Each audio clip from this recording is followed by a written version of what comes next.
Boa tarde, graça e paz a todos, amém? Glória a Deus, para mim é um prazer muito grande poder estar aqui, poder participar de um evento. O Luciano acabou se tornando um amigo, o pastor Flávio, o pastor Ricardo e essa turma toda. Eu fico muito feliz, porque se você der uma observada, a maneira com que Deus acabou me conduzindo ao reconhecimento do ministério foi uma maneira trazendo uma visão bem-humorada e muito fora da configuração espiritual pré-estabelecida.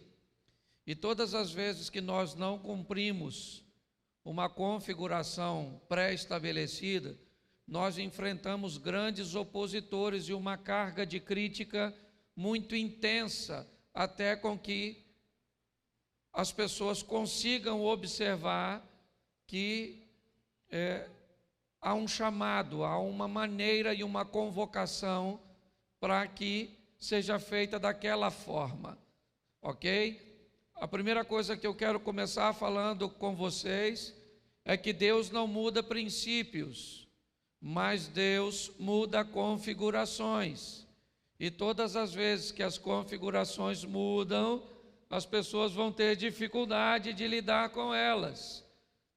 Samuel, um homem íntimo de Deus, recebe uma instrução das montanhas de Ramá para ir a Belém, a casa de Jessé, ungir o novo rei. Na configuração da mente de Samuel, este rei tem que ser o filho mais velho, porque esta era a configuração padrão.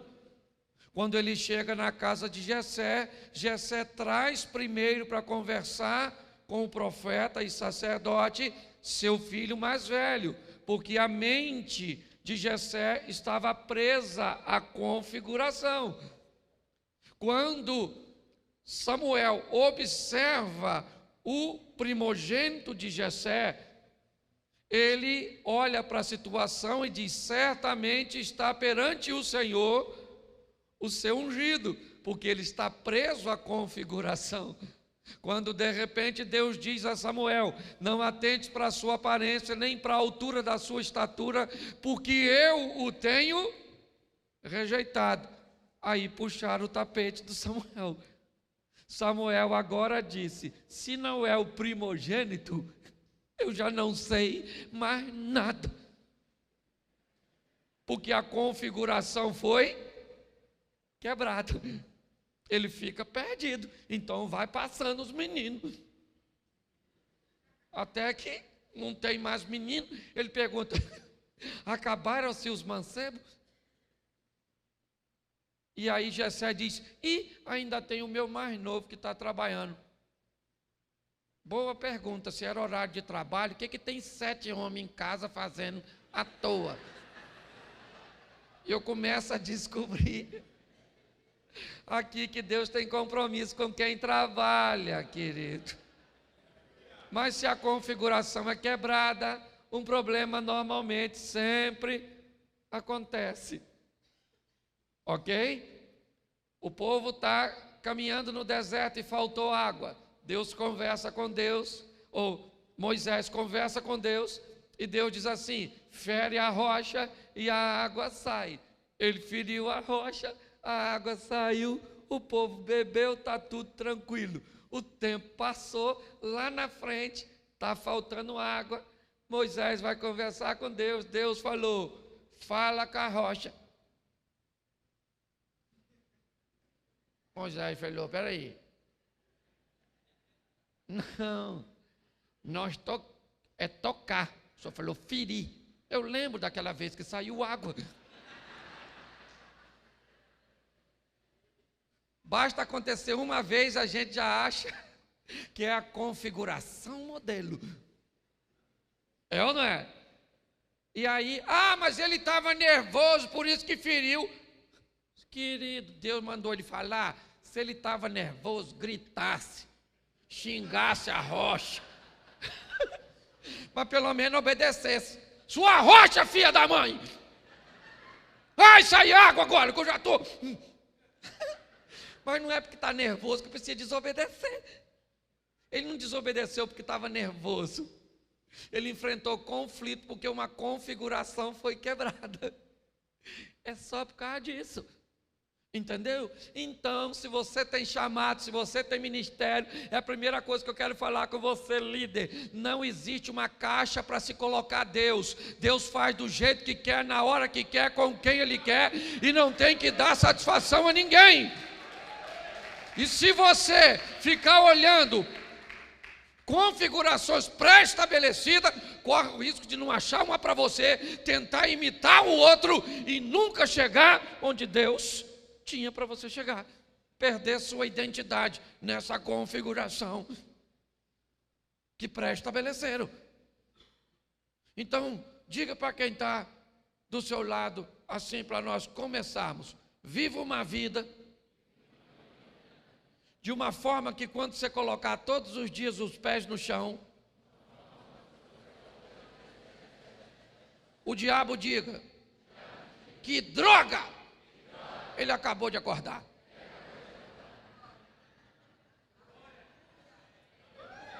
Se você conseguir viver uma vida que quando você acordar o diabo diz: ah, vem essa peste me perturbar a vida, com certeza vai ser algo muito positivo. Eu quero conversar com vocês e pregar diante dessas turmas que prega aqui. É muito difícil, porque a gente prepara o texto e eles vão falando o que nós ia falar. Aí você fala: isso aí já falou, isso aí já falou, isso aí já falou. E olha que eu nem estava aqui todas as mensagens. Se eu já fui em congresso que eu cheguei primeiro, no final eu falei: posso cantar um hino? Porque eu já não tenho mais o que falar nesse ambiente. Então, gente, faz aproximadamente 3 anos e meio que eu assumi uma igreja. Já tinha sido pastor durante 1 ano numa igreja batista, mas há 3 anos e meio surgiu um projeto no meu coração. Um projeto que me tirou um bom tempo da itinerância e me colocou numa igreja local. E foi muito bom. Primeiro porque eu descobri quanto custava uma oferta para um itinerante, mas também aprendi quanto custa uma oferta para um pastor e para uma igreja. Aprendi que o itinerante, ele prega, vira as costas e vai embora. O pastor prega e fica lá, e no dia seguinte ele descobre pelo comportamento de algumas ovelhas que parece que elas faltaram o culto quando ele pregou sobre aquele tema. Então eu tenho descoberto que liderar é um negócio muito difícil, mas é muito prazeroso, dá uma satisfação muito grande. Mas você tem que ter o seu coração, e isso a gente gosta de pregar para os outros. De tudo aquilo que se deve guardar, em primeiro lugar guarda o seu. Nós somos expert em falar isso para os outros. Só que a gente tem que ter uma conversa com aquela pessoa que é o maior inimigo nosso. Aquela que aparece para a gente todo dia de manhã, quando nós vamos escovar os dentes no espelho. Aquele ali é seu maior inimigo. Você mesmo. Olha e fala: ah, sou sem vergonha. Você está querendo atrapalhar a minha vida. Então, viver essa dinâmica, e quando olhamos, eu quero trabalhar alguns momentos de alguns líderes e algumas coisas aqui que eu acho que pode fazer grande diferença, né? Como o pastor Flávio estava falando, nessa caminhada, onde nós não podemos nos dar o luxo de esmorecer, onde teremos atritos, onde iremos enfrentar problemas com pessoas que caminham conosco, e muitas vezes elas farão parte apenas de um momento ou de uma etapa da nossa história, mas independente de tudo isso, estamos por uma causa muito maior do que nós, amém? A causa do Senhor. Então, eu preciso que você abra a sua Bíblia em Juízes, capítulo 6, um homem que está sendo chamado para uma liderança, e nós vamos aqui ao primeiro ponto, Juízes 6, 11. Amém? Amém? Então o anjo do Senhor veio e assentou-se debaixo do carvalho que está em Ofra, que pertencia a Joás, o Abirezita. E Gideão, seu filho, estava fazendo o quê? Estava fazendo o quê? Malhando o trigo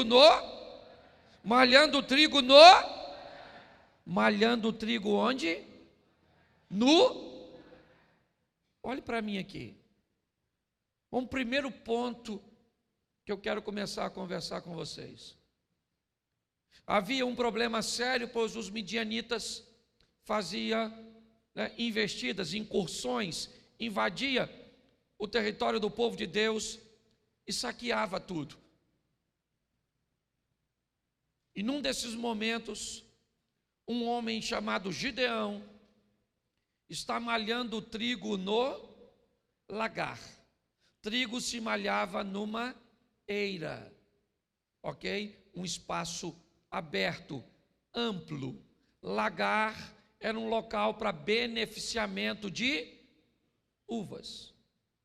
Às vezes fica até, se você conhece um pouco, eu sou um pouquinho mais da roça, mas se você conhece um pouco como se ia criar uma adaptação para se malhar o trigo, algo que se espalhava num espaço grande, se passava algo por cima, ok?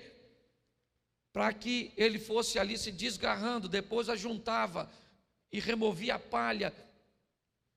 E você observar esse indivíduo malhando o trigo num lagar, provavelmente mudando a situação, tendo que fazer os molhos e espancar para que ele caísse ali dentro. Depois havia um processo totalmente desconfortável, algo que iria limitar muito a produtividade desse indivíduo. Seria muito mais rápido, seria muito mais eficaz e eficiente ele fazer este trabalho numa eira. Porém, ele tem um problema, ele tem inimigos, certo? Que poderão ver com muito mais facilidade o que ele está fazendo.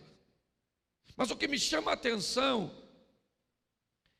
é que o que Gideão precisava para malhar o trigo era uma eira. E ele não tem uma eira para malhar o trigo por alguns problemas. O que ele tem é um lagar, que não é para trabalhar o trigo, é para trabalhar a uva. Bom, eu vou aprender uma grande lição com esse indivíduo. Para malhar o trigo, ele precisava de quê? Me ajude aí. De uma? Ele tem uma eira? O que ele tem é um? O ideal para ele seria o quê? Mas a realidade dele diz que ele tem um quê? Se você deseja ser um grande líder, vai ter que aprender que nem sempre terá o ideal em suas mãos, e sim uma realidade para ser administrada. Muitas vezes você vai olhar para a gente que tem um lagar e está produzindo, e está explodindo, e está fazendo, e o que você tem é uma eira. Ele tem uma eira, o que você tem é um lagar. O lagar é pequeno, é apertado, é desconfortável, é meio confuso, tem que haver uma adaptação, mas é o que eu tenho. Eu posso dizer, já que eu não tenho uma eira, também não vou fazer nada. Porque tem gente que acha que o ideal sempre vem. Não, querido, você tem que aprender a trabalhar a sua realidade para alcançar seu ideal. Nem sempre as pessoas se frustram, seu coração fica, por quê? Porque ela tem o hábito de ficar olhando a realidade dos outros. A dos outros é dele, meu filho. A sua realidade é dura, ela é feia, ela é esquisita, mas ela é sua. Quantas vezes eu tinha um Corsa que se apaixonou por reboque, um carrinho, um Corsinha. Ele não podia ver um reboque, ele parava. Uma vez ele parou em São José dos Campos, eu mandei rebocar para Taubaté, que eu tinha um amigo. parou na porta, desceu, liberei o reboque, o mecânico veio, pastor, eu falei, esse carro parou. Ele falou, o que é? Eu falei, eu não sei. Ele enfiou a chave, o bicho não pegou. Ele falou, o que ele tem? Eu falei, vontade de andar de reboque, só pode ser. Porque ele não estava pegando, andou de reboque. E muitas vezes eu ia em eventos onde os caras iam com carrões, e eu parava o meu carro longe. Era a minha realidade, mas eu não queria que ninguém visse.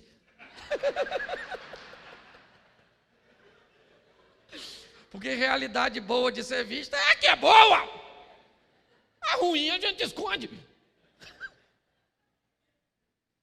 É ou não é?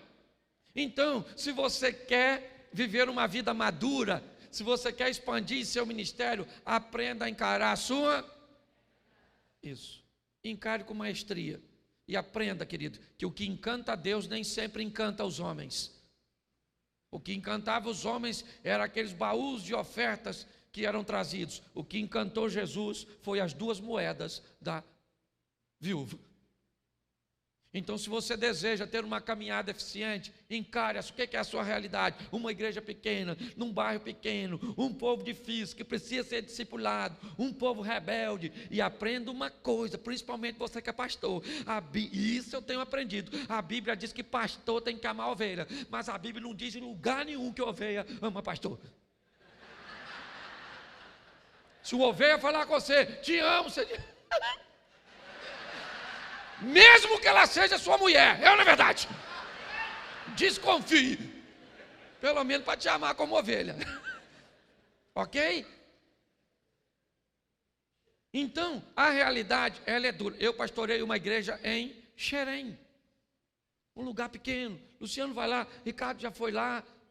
Certo? Um local pequenininho, é onde eu nasci, é o meu povo, são poucos recursos. Mas a gente está lá, é a minha realidade. Aí eu vou na igreja, aquela igreja grande, com um telão que eu queria colocar lá. Entende? Eu fui tentar botar esses dias lá, eu olhei para mim e não me vi. O rosto era tudo uma coisa só. Falei, gente, eu estou ruim da vista, mas piorei de repente. Você vai no lugar, vai ter uma estrutura que ainda não é a sua, pode ter a ser amanhã. Você tem que entender uma coisa, você trabalha no mesmo propósito, para o mesmo reino, você está entendendo? Coloque isso no seu coração. Quanto mais rápido você enfrentar a sua realidade, mais fácil fica. Você quer ver uma coisa fácil de entendermos isso? Doença. Quantas pessoas começam a sentir uma dor pela fé, ela diz, não está doendo. Não está doendo. Oh meu Deus, não está doendo, não dói, não. Aí passa o tempo, vai ver, tem um câncer. Aí o médico fala, se você tivesse procurado antes, tinha jeito, mas você demorou muito. Demorou fazendo o quê? Não está doendo, não está doendo, não está doendo. Não... Tentando enganar a sua realidade. Encare sua realidade financeira, encare suas limitações. É isso que nós vamos ver agora. Você quer ver? Dá uma olhadinha ainda em Juízes 6, e a segunda coisa que eu quero falar sobre Gideão, Juízes capítulo 6, verso 15. Olha o que esse camarada diz.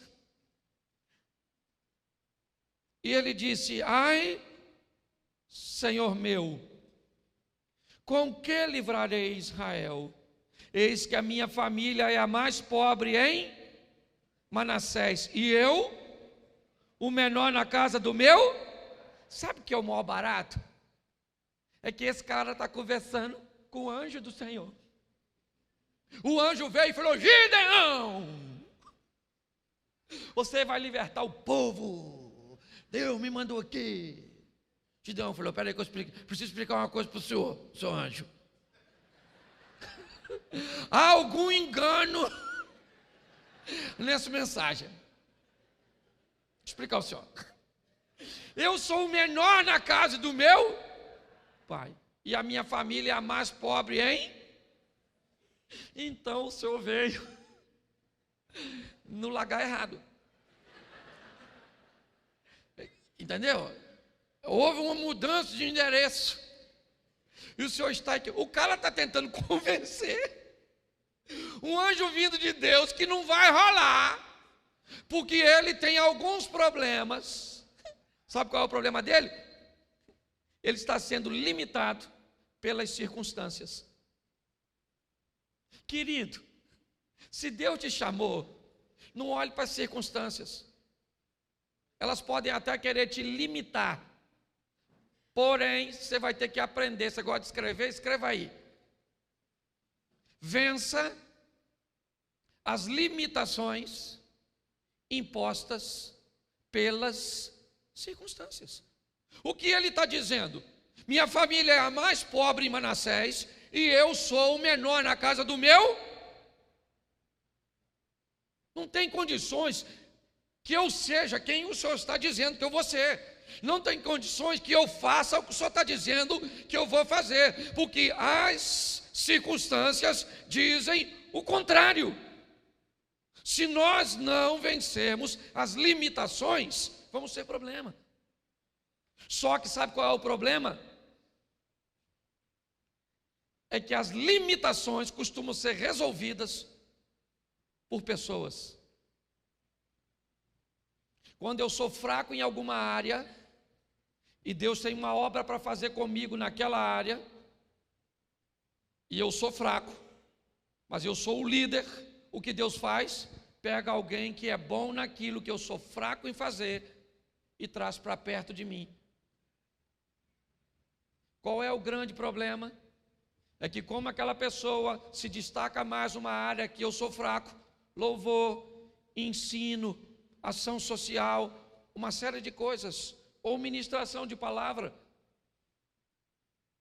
eu costumo observar e olhar para essas pessoas que Deus está trazendo para resolver minhas deficiências e achar que essas pessoas me são ameaçadoras. E eu começo a perseguir e tentar derrubar quem Deus colocou do meu lado para me ajudar. Ou seja, eu começo a criar um sistema, certo? Destrutivo, autodestrutivo dentro do meu próprio ministério. Você tem que ser maduro e entender, há limitações impostas pelas circunstâncias. E fique de olho, porque Deus vai mandar pessoas para suprir as nossas deficiências, porque a obra dele precisa andar. Um grande problema hoje, já em menor intensidade, mas enfrentado por grandes líderes, foram não saber lidar com pessoas que se destacariam no seu ministério de uma forma muito mais intensa do que ele mesmo. Esses dias, nesses 3 anos e pouco, eu tenho recebido algumas lições. Veio um pastor para o meu ministério e eu coloquei ele, eu sou itinerante ainda, então eu não tenho tempo de visitar. O que eu fiz? Botei esse camarada para fazer as visitas. Acabava o culto, às vezes eu ia cumprimentar algumas pessoas, ele do meu lado, as pessoas vinham e me diziam: e aí, pastor, tudo certinho? Graça e paz. Eu, graça e paz. Ia para ele e dizia: pastorzão, tá tudo certo amanhã, né? O café é lá em casa. Ó, e quarta-feira, ele não morava lá perto. Ó, quarta-feira, antes de eu vir para o culto, vem para almoçar.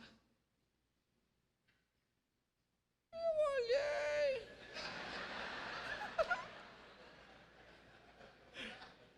Eu falei, o cara só falou, pastor. E o pastor aqui sou eu. E aí o Espírito Santo falou comigo: está com ciúme de quem eu mandei te ajudar? Estou mesmo. Não tem vergonha de falar. Deixa eu encarar a minha realidade. Ela é dura, mas é minha. Então, fique atento a essas limitações que as circunstâncias vão tentar te impor. Ok? E é nelas que você precisa estar atento, porque Deus vai mandar gente que vai suprir essas limitações, não por sua causa, mas por causa dele mesmo, porque a obra dele não pode parar. Agora, não comece a ver fantasmas nas pessoas que Deus mandou te ajudar e não te assombrar. Entendeu? Posso ouvir um amém? Amém. Isso. Então, primeiro, só para se você não escreveu, enfrente sua realidade. Segundo, vença as limitações impostas pelas circunstâncias. Você pode ir para Gênesis. Gênesis,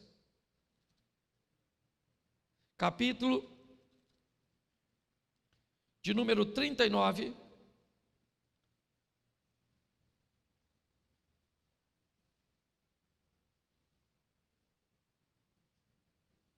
Versículo 7. Amém? E aconteceu depois dessas coisas que a mulher do seu pôs os olhos em e disse o quê? Deita-te comigo. Presta atenção aqui. Dos momentos em que José viveu nos últimos tempos, ele está em seu melhor momento. Ele era o filhinho amado do papai, uma roupinha nova, uma túnicazinha e tal, né? A proteção do pai, ele não tem mais. É lançado numa cisterna pelos próprios irmãos. Dali ele é vendido para midianitas e também é revendido no meio do caminho até que chega no Egito e é vendido para a casa de Potifar. Deus tem para ele um alto cargo de liderança, isso ele recebeu em forma de sonhos, sol e lua. Gênesis capítulo 1, 2 astros criados por Deus para governar. Na interpretação ou tentativa de interpretação de Jacó, ele cria um equívoco ao dizer: eu e sua mãe e seus irmãos vamos nos curvar diante de ti. Isso nunca vai acontecer, porque Raquel vai morrer no meio do caminho. Quando ele diz: eu vejo sol e lua se curvando diante de mim, ele está dizendo, né? Deus está dizendo para ele: você está sonhando com astros que eu criei para governar, porque é para o governo que eu vou te levar. Ok? Agora ele está na casa de Potifar e é o principal funcionário, o governador de todas as coisas, o mordomo-mor, aquele que governa tudo. Com certeza, esse é um dos momentos cruciais no ministério de José. Por quê? Porque é um local muito bom. E o bom é um dos ambientes mais perigosos que podemos estar, pois o bom nos expõe ao conforto, e o conforto nos traz o desejo de não sair de lá. Por José, talvez ele morreria mordomo da casa de Potifar, um cara que sabia honrar e que era honrado por seu senhor. Porém, aquele não era o local, e ele não sairia dali, até porque era um escravo. Precisa acontecer alguma coisa. Então a mulher do Potifar entra em cena para tirar José de um local que ele não gostaria de estar, ou que ele não gostaria de sair. Perdão. Se você é um líder, se você anda com Deus, precisa estar atento aos momentos bons, confortáveis, que expõem você ao desejo de não ir mais longe, que busca reter você. Eu gosto muito da frase dita para Eliseu a Elias: eu quero uma porção dobrada. Me parece que na leitura de Eliseu ao seu líder, ele olhou para Elias e disse: esse camarada poderia ter feito muito mais coisas do que fez, seu potencial poderia o ter levado muito mais longe. Nós vamos falar dele aqui um pouquinho à frente, mas Eliseu olhou e disse: eu quero ir além, Cuidado com o bom, cuidado com o confortável. Ele impede você de viver o sensacional, ele impede você de viver o sobrenatural. Quando o bom chegar, fique incomodado. Pastor, o senhor está querendo dizer que eu devo ser um eterno insaciável no que diz respeito à graça e à manifestação do Espírito na sua vida? O seja, ok? Muitos, eu não vou falar disso aqui hoje, mas muitos casamentos enfrentam crises em momentos bons. Estava bom e veio uma crise. Por quê? A crise quer acabar com o casamento? Não, ela quer levar o casamento para outro estágio, porque aquele bom está na hora de ser sensacional. O problema é a maneira que as pessoas enxergam. José não queria sair da casa de Potifar, é lógico que ele não quer.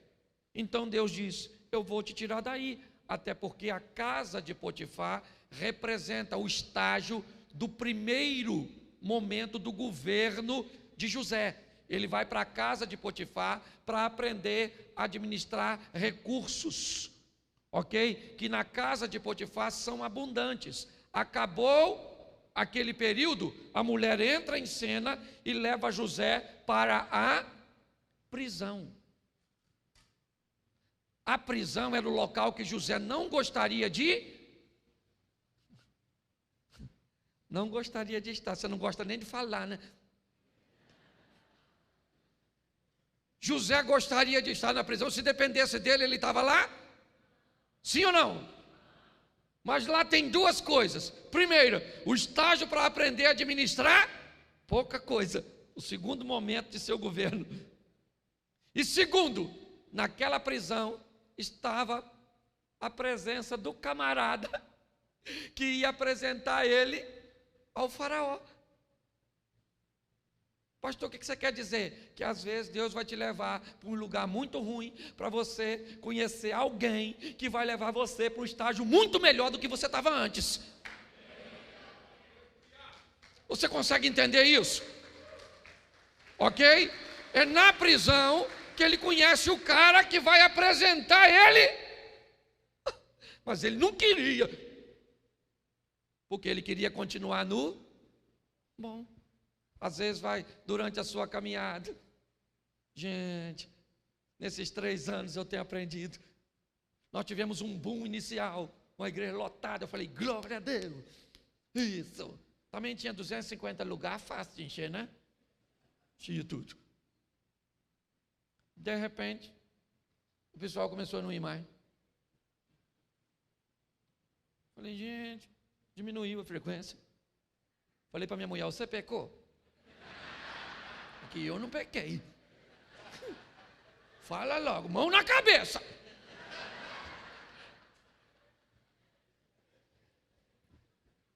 E olha que diminuiu o número de pessoas e aumentou o número de carro.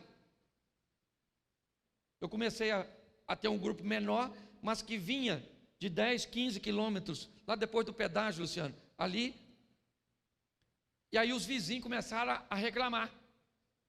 Arando na minha porta, aquela coisa toda, e vinha, vou dar tiro nos pneus. Rio de Janeiro, tem bairro lá que os passarinhos pararam de voar.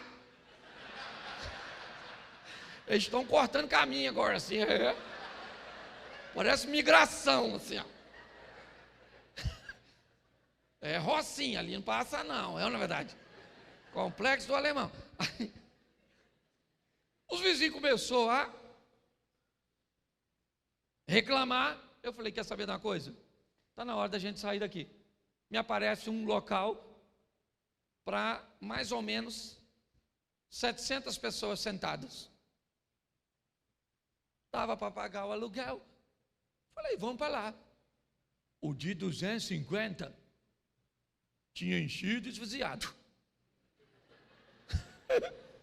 Vai eu arrumar um lugar de 700, porque tinha facilidade de botar carro. Moral da história, se passou 1 ano.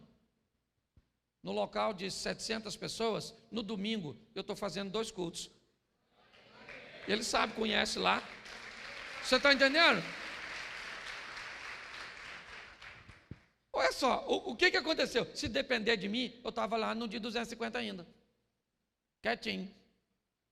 Mas aí o pessoal saiu, eu fiquei desconfortável, o pessoal começou a me perseguir, por causa dos carros parando na frente dos outros. Aí eu alugo outro troço, e aí eu descobri que aquela dificuldade foi apenas para me levar para outro nível da minha vida, do meu ministério. Você está entendendo? José não gostaria de estar na prisão, mas lá na prisão, ele conheceu o copeiro. E ele estava cansado, José, porque às vezes nós estamos, né? Muito cansado. E ele estava tão cansado que ele falou com o copeiro na hora assim: fala lá para o faraó que eu não sou tarado, não. Eu agarrei aquela maluca não, rapaz. Era maneira, mas não agarrei não, Não que eu não tinha vontade, mas que eu tinha princípio, eu não agarrei aquela maluca não. O que ele está fazendo? Ele está dizendo para o copeiro: cara, eu não estou afim de estar aqui, estou cansado, sabe? Queria queimar essa etapa e sair logo daqui. O texto diz que o copeiro saiu em 3 dias e esqueceu. O miserável de copeiro, em 3 dias esqueceu um cara como José. Não é triste? 3 dias, esqueceu José. Por quê? Porque se ele lembra do José, você acha que o copeiro teria influência recomendando o José para tirá-lo dali? Mas se tivesse, José ia trabalhar onde? Na cozinha. Se você queimar etapa, você pode deixar de ir para o governo e ir para a cozinha.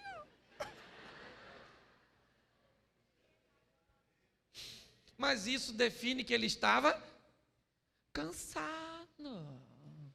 Pois é, o copeiro esqueceu do Zé. 1 ano depois, um ano, o cara esqueceu em 3 dias. 365 dias se passaram. O faraó sonhou com a vaca magrela canibal que comia as outras. Umas espigas que também comia, não sei como é que espiga come a outra. Os caras sonhou com um desenho animado, não é verdade? E quando o faraó falou, o que o copeiro falou? O Zé, maluco! Caraca! Tinha que ter lembrado.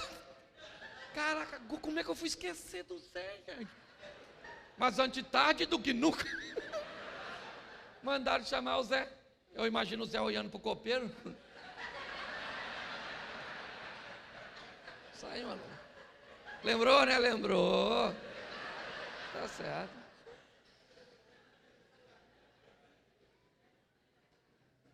É ou não é? E agora, ele é o governador do Egito. Escuta aqui, governador do Egito. Quando Deus te der vitória, siga no caminho que Ele te deu e não volte lá atrás, para se vingar de ninguém. Porque José poderia falar: eu sou o governador. Dá um pulinho ali na casa de Potifar, falei com a mulher dele ali rapidinho. Fala aí, maluca, agora que eu te agarrei. Agora eu sou o governador. E você cala a boca, chifrudo. Não é verdade?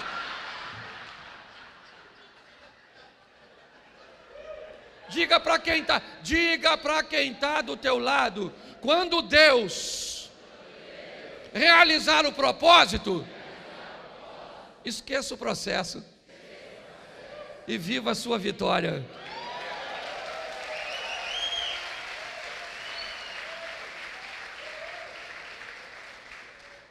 Vamos lá? Mais 2 só que eu estou terminando também aqui, que abre um troço aqui quando nós passa do horário. E nós é abduzido do ambiente.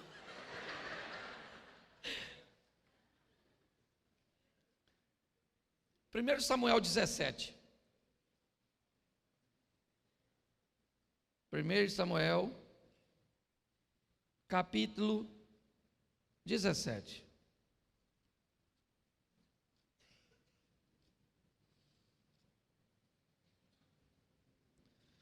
Verso de número 24. Amém? Outro grande líder aí.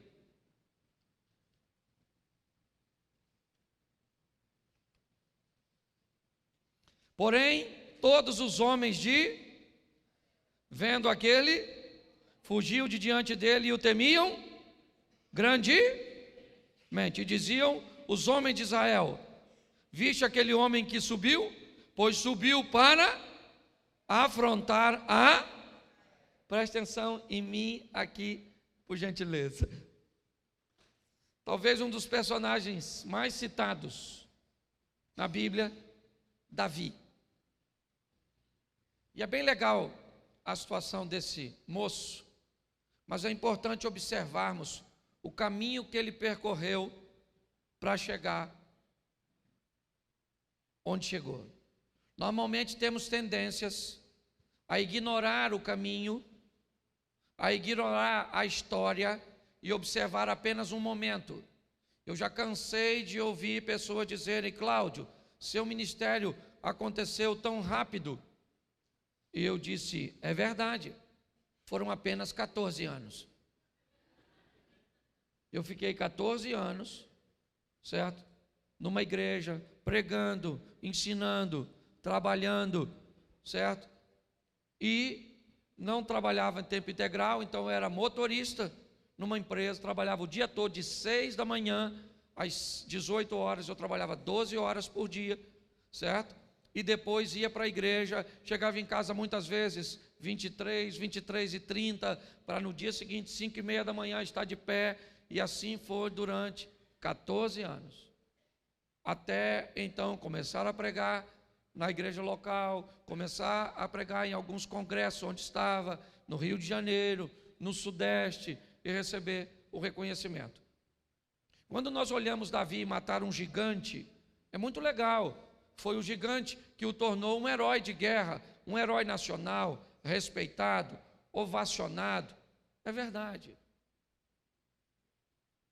Mas ele não começou sua história matando gigantes. Provavelmente o primeiro animal que Davi matou foi uma ovelha, cuja qual ele era pastor.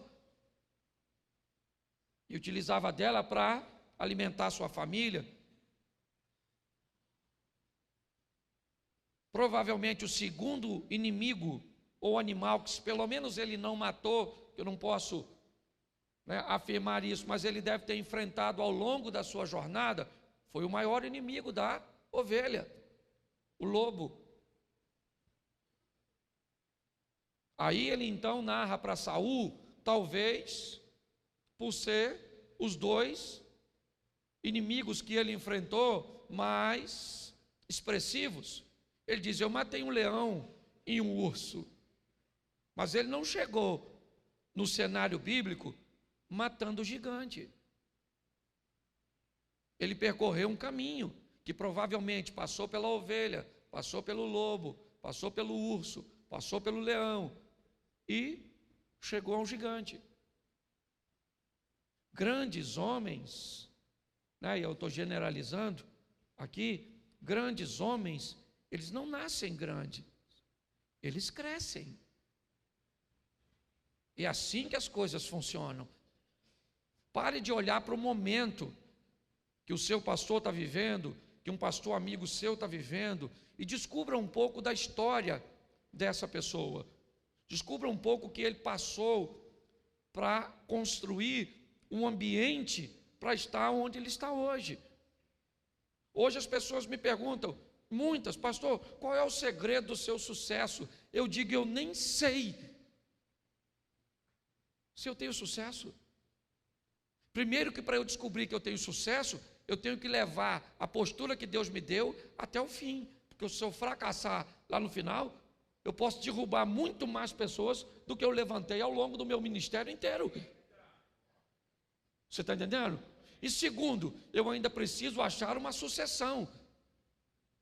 alguém ou uma estrutura que eu estou criando hoje no Rio de Janeiro, lá, para manter um trabalho que leve o que começou em mim adiante, senão não é sucesso, sucesso que para em mim e eu não tenho receita, porque eu só fui obedecendo os sinais, entrando pelas portas, ok? E vendo as coisas acontecerem. Então observe, há um caminho, sabe, delineando aqui, uma ovelha, um lobo, um urso, um leão, um gigante, mas é uma subida paulatina. A maneira mais eficiente de se subir, que se inventaram nessa vida até hoje, se chama escada. Porque ela nos ensina a subir um degrau de cada vez. Ok? Então pare de observar o que está acontecendo na vida dos outros e passe a focar mais em fazer as coisas acontecerem na sua própria vida, no seu próprio ministério. Você entende? Davi fez uma coisa aqui sensacional que eu brinco.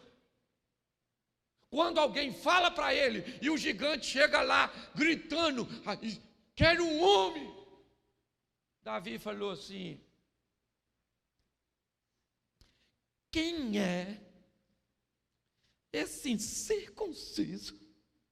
Gente, o texto diz: todos os homens de Israel, quando olhavam para o gigante, Davi olhou para quem quando viu o gigante? Para ele mesmo. E pior, para onde dele? Onde estava a circuncisão. Ele olhou para o gigante, olhou. Ele falou: rapaz, esse cara é grande, mas eu tenho um negócio em mim aqui que diz que Deus é comigo, eu estou marcado, eu tenho uma aliança, e eu vou. Pare de ficar olhando, tá, nossa, o gigante. Gente, quando você ouvir a palavra gigante, já saiba que é grande. Não precisa nem olhar. Porém, há alguém maior conosco do que o que está com ele. Davi disse: você vem a mim com espada, escudo, lança e outras indumentárias mais. Eu vou contra você em nome do Senhor dos... E o burro do Golias, o jumento, ainda amaldiçoa Davi por todos os deuses dele. Quando ele amaldiçoou, Davi falou: se ferrou. Eu sou descendente de Abraão. E Deus falou: vou abençoar, que te abençoar, vou te amaldiçoar. E o mais engraçado é que Davi foi ungido para matar gigante, sim ou não? Para ser rei. Não foi para matar gigante. Nem sei se Deus queria que ele matasse. Eu imagino Deus falando com o anjo quando Davi falou: eu vou encarar ou mato você, rapaz. Interessado no prêmio que ele não ganhou. Ele não casou com a filha do rei, casou com a Mical, mas não era Mical, era Merabe, que Saul deu para outro. Ele teve que ir lá pegar os prepúcios do filisteu. E quando ele disse, olha só, quando Saul disse: fala com Davi que eu quero dar Mical, porque Mical gosta dele. Ele falou: eu não posso ser genro do rei, porque eu não tenho dinheiro para pagar dote, eu sou pobre. Pô, se ele não tinha casado, não ganhou a filha. Se ele não tinha dinheiro para pagar o dote da segunda, é porque não recebeu o prêmio.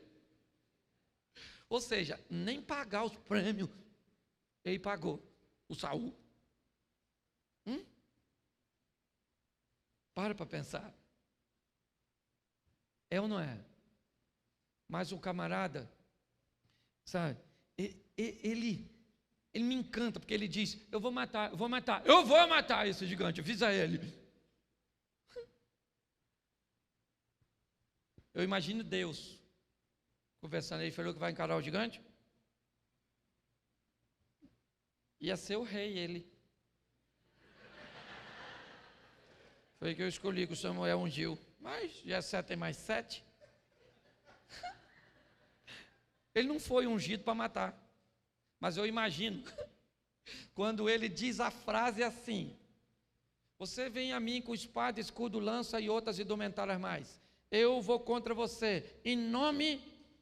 Pensa quando essa frase chegou lá. Deus falando, ele vai em nome de quem? Falou que vai no nome do Senhor. Deus deve ter falado, então o gigante se lascou, malucão, não é verdade? Porque se vai em meu nome, ele não vai perder a batalha. Você consegue entender isso? Nós não trabalhamos por nós trabalhamos pelo Senhor dos Exércitos. É dele, por ele e para ele, amém?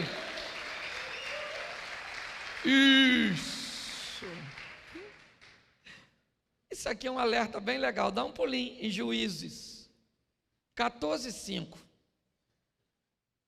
Amém? Desceu, pois, Sansão com seu pai e sua mãe em Timna, e chegando às vinhas de Timna, eis que um leão, ou o filho de um leão, bramando, saiu-lhe ao encontro. Preste atenção, porque isso aqui é joia. Ele é um nazireu, um privilégio que não era apenas dele. E como nazireu, uma, das coisas que lhe eram proibidas era lhe aproximar de um cadáver. Um leão vem na direção de Sansão e ele mata o leão. Quando ele matou o leão, ele quebrou. Ele está perto de um cadáver. Foi involuntário? Foi. Foi legítima defesa? Foi. Mas o cadáver está ali. Se está ali, ele vai ter que passar por um processo de purificação, o qual ele não quer passar. Ele não conta a seu pai e a sua mãe. Está tudo certo. Ele não disse que matou um leão. Aparentemente, ele venceu o leão. Quem não gosta de ser corrigido nas coisas pequenas, vai ter sérios problemas lá na frente. Porque ele poderia alegar ao pai, eu estou aqui perto do leão porque eu matei. Eu não tinha, ele partiu para cima de mim. O Espírito do Senhor me fortaleceu, eu matei ele. O texto mesmo diz, ele só mata porque o Espírito do Senhor se apoderou dele. Aliás, eu ainda não achei. Se depois você souber, me diga onde é que está escrito que a força de Sansão estava no cabelo. Eu confesso que eu não vi. Ele veio de uma série de erros que exatamente no cabelo me parece que Deus diz, agora basta, eu não vou tolerar mais. O texto é, quando ele vai matar, pegar o portão e botar nas costas, o texto diz, o Espírito do Senhor se apoderou de Sansão. Quando ele vai matar o leão, o Espírito do Senhor se apoderou dele. Todas as vezes que ele vai fazer alguma coisa, o Espírito do Senhor se apoderou dele. E o texto ainda é claro, diz, quando ele está de cabeça raspada, ele levanta e diz, sairei como das outras vezes saí e derrotarei. Aí o texto termina dizendo, o que ele não sabia é que o Espírito do Senhor se havia retirado dele. Sansão só fazia o que fazia, não é por causa do cabelo, era por causa de Deus. Deus era o responsável de tudo isso. E agora ele venceu o leão, venceu temporariamente, porque o leão não vai se dar por vencido. Se o leão não destruiu a sua vida com sua força, vai destruir pelo doce do que agora ele contém nele. Você entende? Da primeira vez o leão vem até ele, mas como ele não resolveu o problema, ele teve saudade de ver o leão. Ele vai até o leão agora, e na ossada do leão tem mel, porque o diabo costuma botar mel na ossada, costuma botar doce nas coisas que ele sabe que tem potência para nos derrubar. Fique atento aos mels que podem aparecer nas ossadas. Ele agora vai lá e tira, come, leva para seus e não diz o que fez. Queridos, vamos ter cuidado com essa doçura que muitas vezes nos atrai. Um homem tão forte, tão cheio de Deus. Ah, pastor, mas era o processo. O texto diz que havia um problema que Deus queria resolver e usar Sansão. Não precisava ser dessa maneira. Não precisava. Podia ter sido de outra forma. O fim desse camarada só foi desse jeito, porque ele resolveu tomar decisões erradas. Então, cuidado com as coisas doces em lugares proibidos, pois elas podem destruir. E vamos terminar agora. Eu não vou nem pedir você para abrir, não. Vou terminar aqui, não quis botar. Eu tenho 5 minutos aqui. Preste atenção. Esse grande homem, Elias, Acabe vem de uma gestão bem deteriorada, um casamento perturbado, e Deus vai até Elias, e poderia ir de uma maneira muito mais tranquila. Vai lá e diga a Acabe que eu estou mandando você dizer que enquanto eu não falar que não chove, não chove. Só que não é assim. Elias vai a Acabe e diz: conforme a minha palavra, assim diz o Senhor, conforme a minha palavra, não cai uma gota d'água nas terras que você administra. Elias fica por ali, a chuva não vem, provavelmente instruído pelos sacerdotes de Baal. Eles dizem a Acabe que a melhor maneira de quebrar esta palavra é matar o profeta. E Deus diz para o profeta que está obedecendo ele: foge. Que palhaçada é essa?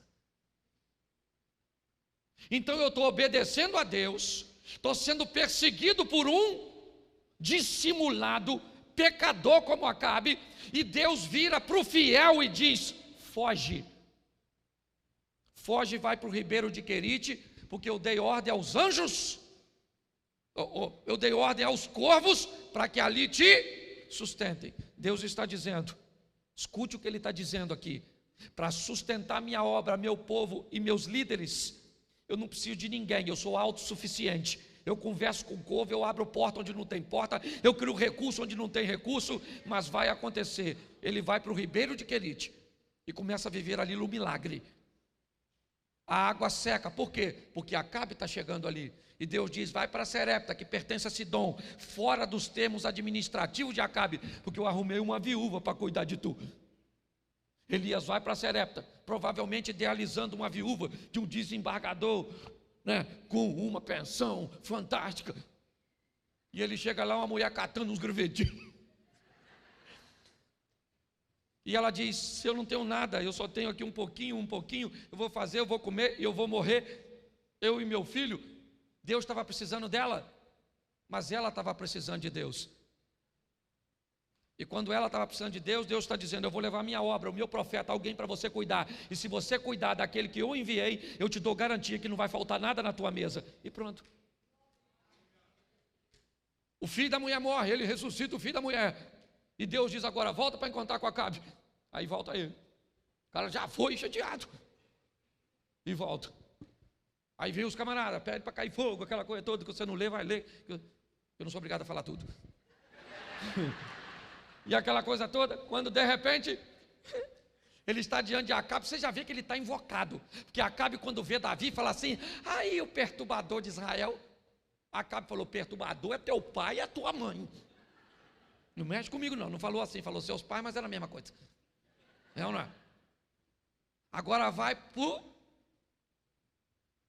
o Monte Carmelo, manda molhar e pede. Ele nem falou fogo, ele só falou fogo. Um anjo apressado apertou o botão antes da hora, fogo.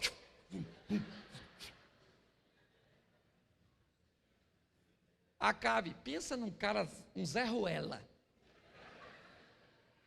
Meu DVD, um homem banana, uma mulher abacaxi, é dele. Ele vai para casa e falou: Jezabel. O Elias matou os profetas tudinho. Jezabel falou: matou? Avisa ele que amanhã, essa hora, ele está morto. Quando Elias ouviu isso, matou 450 profetas, pediu para cair fogo do céu, corvo alimentava. Ele falou: Jezabel vai me matar. Como assim? Como, Elias? Ela é perigosíssima. Deus estava afinzão de matar a Jeza. Era só Elias falar: fogo! A Jeza ia virar igual o Buju do Mulan. Aí ele sai correndo, esconde e diz assim: Senhor, me mata. Deus deve ter falado: querido, fica lá. Jezabel está afinzona. Porque muitos homens foram vencidos, é verdade. Mas 2 dos grandes de Deus não foram vencidos por mulher, por dinheiro e por poder. Foram vencidos pelo cansaço. Moisés estava tão cansado. Elias estava tão cansado. Deixa eu falar uma coisa para você. Há um mês e pouco, 2 meses atrás, eu comecei a apresentar alguns sintomas de síndrome do pânico. Nível de estresse elevado, querendo chorar o tempo todo. Sabe? Chorar. O que é? Estou me perseguindo. Depois, e isso é doença. Eu descobri que lá na UTI, quando eu trabalhava numa empresa de equipamento para cirurgia do coração, eu levava o equipamento na UTI. E lá na UTI, sabe como é que é a linha da morte? Ela é contínua, assim, com barulhinho assim, ó. A linha da vida na UTI, ela é assim, ó. Estresse, descansa, estresse, descansa, estresse. Eu agora vou lá para o sítio. Aí foi lá, dormiu lá. Brinca com minhas cachorras. Mando minha mulher correr assim no meio daquela. E corro atrás dela.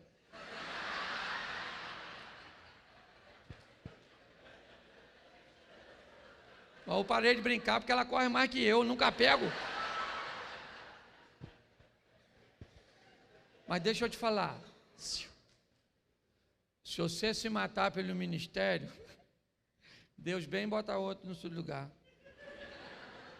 Elias falou: quero morrer. Deus falou: dá um pulinho lá e unge Eliseu, filho de Abel, ao meu lar, no seu lugar, e canta para subir que eu já estou te recolhendo.